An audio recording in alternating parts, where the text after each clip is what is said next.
इनके सारे कागजात अगर कैथी में है और आपको पढ़ने नहीं आती है तो वकील साहब बहस कैसे करेंगे, जज साहब कैसे बहस करेंगे। तब तो कातिब जो है कुछ बचा हुआ बूढ़ा लिख जो बना के देगा सो हो जाएगा। आप गलत दे दिया तो जज साहब घर में न्याय व्यवस्था पर। भारतीय इतिहास एवं संस्कृति पुरातत्व विभाग में ये कैथी लिपि जो तिरहुता और मैथिली लिपि है, इसे पुनर्जीवित करने के लिए, संरक्षण देने के लिए, बचाने के लिए इसे फिर से कोशिश की जा रही है। और कैथी लिपि जो है और तिरुता लिपि जो है वो दोनों ही बहुत ही रोचक है और बहुत ही मतलब सहज ढंग से आप लोग सीख सकते हैं। नमस्कार, मैं हेमचंद्र और आप देख रहे हैं सही बात। इस वक्त हम भागलपुर संग्रहालय परिसर में मौजूद हैं। इस जगह आपको आज इसलिए लेकर के आए हैं कि चूंकि संग्रहालय से जुड़ी चीजें तो हम आपको आज नहीं दिखाने जा रहे हैं, लेकिन हम जिन चीजों को दिखाने जा रहे हैं वो संग्रहालय में निश्चित तौर पर जो है रखा हुआ तो नहीं है, तलाशने की एक कोशिश की जा रही है। हम एक आज विलुप्त जो लिपि है उसको तलाशने के लिए पूरा संग्रहालय और उसका सिस्टम लगा हुआ है। कभी ये आज़ादी के पहले तक और आज़ादी के कुछ दिनों बाद तक वो के बीच जो है लिखी पढ़ी जाती थी, लेकिन कहीं न कहीं कुछ धर्म से, कुछ सियासत वाले, कई ऐसे लोग जो भारत से अलग सोच रखने वाले थे, वो तमाम लोगों ने इन्हें लेखनी से बाहर करने का कोशिश किया और इसके पीछे एक बड़ी साजिश रची गई थी। और उस साजिश के चलते भाषा, दरअसल ये इसको कार्यशैली से बाहर करने का काम किया। यानी भारत हूँ कैथी लिपि की बात कर रहा हूँ, आप समझ ही गए होंगे कि मैं कैथी लिपि की बात कर रहा हूँ, मैं तिरहुता की बात कर रहा हूँ। तो इसी के पुनर्जागरण को लेकर के फिर से एक बार भारतीय भाषा संस्थान मैसूर ने पहल किया है और उस पहल के साथ मैथिली पटना और जो है भागलपुर संग्रहालय, इन तीनों संगठनों, जो लोगों की टीम बनी जिसमें मैसूर के नेतृत्व में ये जो है फिर से एक बार इसके पुनर्जागरण को लेकर के, ताकि लोग कुछ सीख सकें और सिखाने के उद्देश्य से इसको फिर से एक नई शुरुआत दी जा रही है। ताकि इसकी ज़रूरत क्यों आन पड़ी, क्योंकि जानते हैं कि अब जो इसको पढ़ने वाले, जानने वाले लोग अब नहीं के बराबर हैं और लिपि को फिर से एक बार हम सबों के बीच लाने का प्रयास किया जा रहा है। ये बहुत बड़ा मतलब एक उत्थान की बात आ रही है, और ताकि जितने भी पुराने कागजात, जगह जमीन वगैरह के हैं, सारी चीज़ों को एक बार पढ़ सकें। और सबसे बड़ी बात मैं बता दूं, ये लिपि आपको सिर्फ पुराने कागजातों को पढ़ने और समझने का ही नहीं दे रहा है, आपको रोजगार उपलब्ध कराने जा रहा है। क्योंकि रोजगार हर तरफ जो है, पूरे देश में सिर्फ रोजगार की बात आती है, पहले बेरोजगारों की संख्या बढ़ी हुई है। तो मैं कहूं कि ये इस लिपि के सहारे इसको सीख कर, जान कर, समझ कर जो है आप रोजगार परख योजना शुरू कर सकते हैं, आप उसका लाभ ले सकते हैं, आप उससे अर्न कर सकते हैं। इसलिए भी इस लिपि को सीखिए और निश्चित तौर पर सीखिए। अभी मैं बता दूं कि भागलपुर संग्रहालय जो है, एक सप्ताह का ये जो है एक तरह से कार्यक्रम चला जा रहा है, जहां इसके बारे में विशेषज्ञ बताते हैं। मैसूर से लोग, बड़े बड़े प्रोफेसर, डॉक्टर आए हुए हैं, पटना से आए हुए हैं, तमाम जगहों से आकर जो है, जो विद्वान हैं, इतिहासकार हैं, वो इस लिपि के बारे में आपको इसकी उत्पत्ति से लेकर आज तक और इसके महत्व को पूरी तरह बता रहे हैं, ज्ञान दे रहे हैं, ताकि आप इसको पढ़ सीख सकें। और एक सप्ताह का ये कार्यशाला भी चलाया जा रहा है। तो हम आपको पहले जो कुछ उन बच्चों से मिलाते हैं, उन छात्रों से, और आपको बता दें कि इसमें जो यहाँ पे जो कार्यशाला में शामिल हुए हैं लगभग 200 के करीब, उसमें सरकारी कर्मी भी हैं और कई ऐसे संस्थानों से जुड़े हुए हैं जो कि नौकरी भी कर रहे हैं, वकालत भी कर रहे हैं या अन्य पेशे में, वो तमाम लोग यहाँ जुड़े हुए हैं।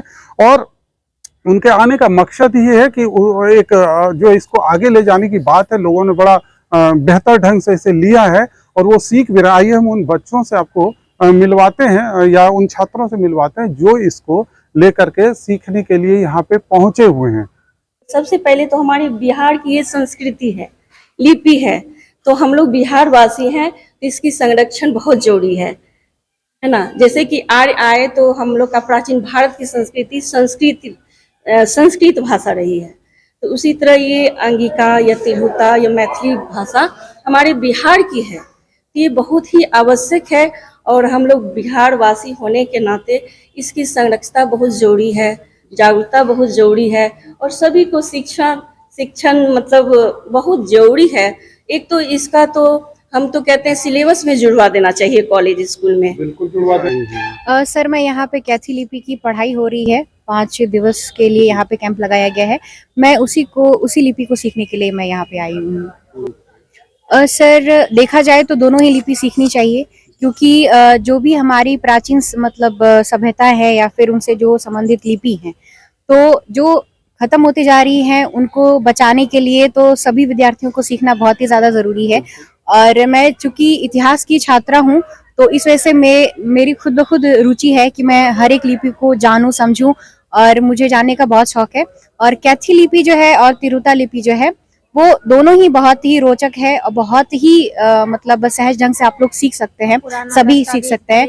अभी तक सर हमने अक्षर ज्ञान मतलब संयुक्त अक्षर, मात्रा वगैरह सब पढ़ने के लिए सीख गया। इससे सबसे बड़ी विशेषता हमको ये मिलेगी कि जितने भी मनुस्क्रिप्ट वगैरह हैं, ये सब पांडुलिपियां सबको पढ़ने में हमें बहुत ज़्यादा हेल्प मिलेगी, जिससे हम यहाँ की धरोहर के बारे में पढ़ सकते हैं, उसको जान सकते हैं और उसकी सुरक्षा के लिए बिल्कुल प्रोत्साहित रह सकते हैं। अच्छा, जो टीचर आए हुए हैं जो आपको सिखा रहे हैं आप लोगों को, तो कैसा मतलब सरल है या टफ है, ये सीखना कैसा है? ये तो सर प्रारंभ दिन से हम लोगों को थोड़ा सा लग रहा था कि ये टफ होगा, लेकिन ऐसा कुछ नहीं था। ये तो जनरल बहुत ही इजी वे में हम लोग सीखते जा रहे हैं। तो लिपि है बड़ा आसान सरल लग रहा है। हाँ हाँ बिल्कुल सरल है।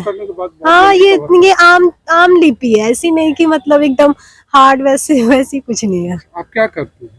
हम अभी रिसर्च स्कॉलर हैं। अरे तो रिसर्च है, तो आपके लिए ये भी एक चीज यस सर, इसलिए हम मेरी इसमें बहुत ज्यादा ये है। की वगैरह की बात आ रही है, क्या चीज है सर, और किस रूप में आप लोगों को जोड़ रखा है? देखिए, लिपि जो है लिखने का माध्यम है। हम आप जो बोलते हैं वो अगर लिखते हैं तो वो होता है लिपि, और समय समय पर वो बदलते रहा है। पहले ब्राह्मी थी, खरोष्ठी थी, बाद में आके तो अभी जैसे हम लोग लिखते हैं, हिंदी लिखते हैं, अंगिका लिखते हैं, जो भी भाषा संस्कृत लिखते हैं, सब देवनागरी में है। स्क्रिप्ट का नाम है देवनागरी। लेकिन देवनागरी से पहले हमारे बिहार में, बल्कि भागलपुर जिला में भी तो चलती थी कैथी और तिरुता। आप जितने भी पत्थर का अभिलेख देखेंगे, उसमें जो लिखावट है उसकी भाषा संस्कृत है, और लिपि जो है वो तिरुता है। अब वैशाली, अब विक्रमशिला है, विक्रमशिला जाइएगा, देखिएगा उसमें कई जगह लिखा हुआ है अभिलेख। एक पर्शियन भी है और दूसरा तिरुता है। हमारे म्यूजियम में भी आप देखिएगा तिरुता है। जितने पुराने संस्कृत ग्रंथ मिलते हैं पिछले 1000 वर्ष के, उसमें अधिकतर तिरुता में आते हैं। जो लोग संस्कृत जानने वाले थे वो तिरुता में लिखते थे। अब सीधी बात पर आइए, और जो संस्कृत नहीं जानते थे वो कैथी में लिखते थे। लेकिन कैथी भी इतनी नई नहीं है। भागलपुर के जिला में जो पहले आता था मधेपुरा, वहाँ के श्रीनगर में 1000 वर्ष से पहले का कैथी का अभिलेख है, शिलालेख। ये बहुत बड़ी उपलब्धि है। 1000 वर्ष पहले की तो वो अभिलेख शिलालेख है वहाँ। और तो इस ढंग से इतना तो हम कह सकते हैं 1000 वर्ष का हमारे यहाँ कैथी का इतिहास है। हमारे वो बिहार का हो या जहाँ का हो। एक अभिलेख मधुबनी में भी मिला है, एक कैमूर में भी मिला है, लेकिन अभी हम लोग ये बचा हुआ है। आप लोग कोशिश कीजिए, मधेपुरा जिला के जो डीएम हैं वो उसको उठवा के जो नियरेस्ट जो म्यूजियम है, बाबा कारू खिरहर म्यूजियम सहरसा, उसमें रखवावें तो उसका संरक्षण हो पाएगा।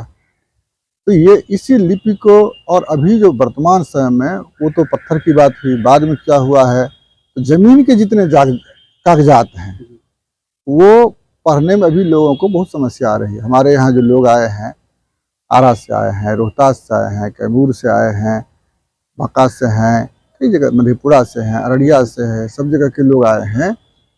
और वो लोग, लेकिन उन लोगों को समस्या है कि अधिकतर लोग ये कहते हैं, जिस वकील साहब लोग हैं, अब कहिए जमीन के सारे कागजात अगर कैथी में है और आपको पढ़ने नहीं आती है तो वकील साहब बहस कैसे करेंगे?